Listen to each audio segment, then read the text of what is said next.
તો આજે આવી ગયા આપણે વંશિકા રેસીપીમાં. તો આજ નવો વિડીયો લઈને આવી ગયા છે. તો આજે આપણે બનાવશું બંગાળી મસાલાવાળી ખીચડી. તો તમે જોઈ શકો છો કેટલી સરસ ને મસ્ત. ભૂખ લાગે તો ફટાફટ બનાવીને તૈયાર જલ્દીથી થઈ જાય એવી બંગાળી ખીચડી આપણે બનાવીશું આજ. તો વિડીયો કહીશું ચાલુ. આપણે આવી ગયા આજ વંશિકા રેસીપીમાં. તો આજ બનાવીશું બંગાળી ખીચડી. તો આપણે રાઈ, જીરું ને કડી પત્તા લઈ લીધા. તો નાખીશું 1 ચમચી જેટલું તેલ. તો આપણે વઘાર થવા દઈએ. તો આપણે વઘાર થઈ જાય એટલે આપણે નાખીશું ડુંગળી ને બટેટા અને ટમેટા અને કોથમીર.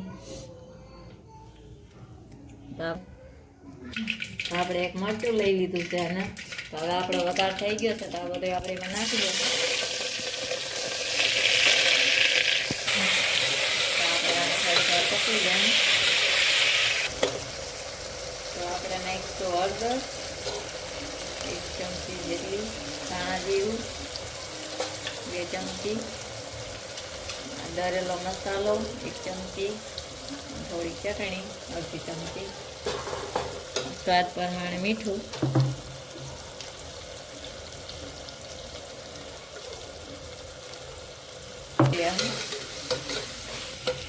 આપણો મસાલો પાકી ગયો છે. તો હવે આપણે નાખી દઈએ 3 ગ્લાસ પાણી.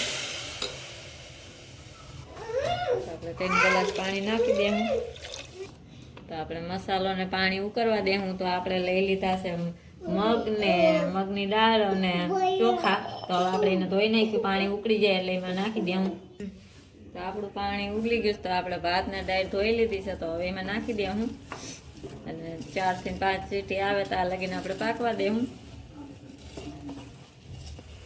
તો આપણે જરીક બધું મિક્સ કરી નાખ્યા. ઢાંકણું કરી દઈએ બંધ.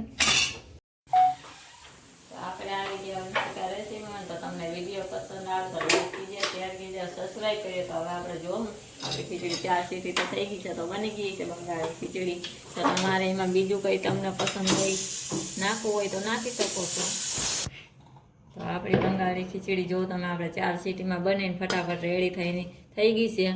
તો તમે જરૂર ઘર પર એકવાર ટ્રાય કરી ઓર બનાવો. તો તમારે એમાં બીજો મસાલો તમને પસંદ હોય એ નાખી શકો, બકાલું ગમે એ. તો તમારે બહુ સરસ બનશે. મને તો એટલો મસાલો પસંદ છે એટલે આ હું નાખું છું. તો તમે લાઈક કીજે, શેર કીજે, જ્યાદા સે જ્યાદા સબસ્ક્રાઈબ કીજે. તો મળીશું આપણે નવા વિડીયોમાં.